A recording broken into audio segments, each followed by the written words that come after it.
Hello guys, I greet you people all. My name is Wisdom Elijah. So I don't see na comment and I dey ask how I take go prison. Na me be this, and this na the time where I come out on 3rd December. And I know say I dey drive Keke. So inside there now, that day was on 6th January 2024. I don't close work that day. One of my friends for our area, but they say they do birthday that Sunday. So I carry them drop, go for our place. So that time, so don't they come back, my fuel come finish for the side of that our area. Come collect jerrycan, say, made that my friend escort me go buy fuel around our area. So get on my way, they sell fuel there. As don't go there to go buy fuel now, I come they knock for the house. The woman come out, come sell fuel for me.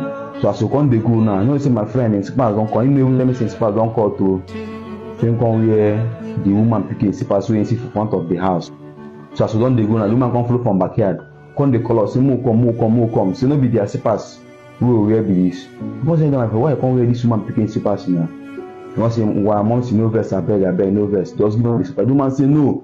So before now, the woman come flow from back, come out. Come they shout thief.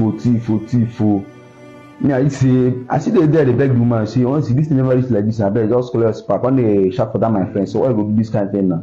Now, so the husband collect phone, call police for phone. When the police come carry us. We dey for station 3 days. I seen I play something, you see the look now, and see me I no get anybody ready for Port Harcourt, but that boy now get people now, so we dey call for phone. We dey for station 3 days. The next day, one week and 4 days, they carry us go court. Now it's a pass matter, no, if you carry person go court now. So inside there now, they grant us, as we reach for court, they come look into the matter finish. They come grant us bail 80,000. So now, as you can see, that time now, I dey drive 5 purchase for person. So I don't look around, say who will come pay me and who go sign for me. Because I dey on bail, and that boy now, people now see they not around for the to bail us. Nothing come out, and I no get phone. I go use call my people phone, say me they come pay me. So we did there till court closed. Before they drive us reach prison. I told me I take myself for prison.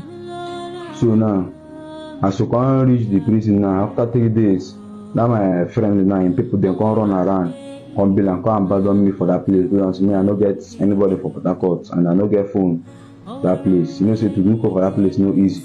So they come carry me go the worstest cell ready for that prison. Where we see water no dey, food no dey.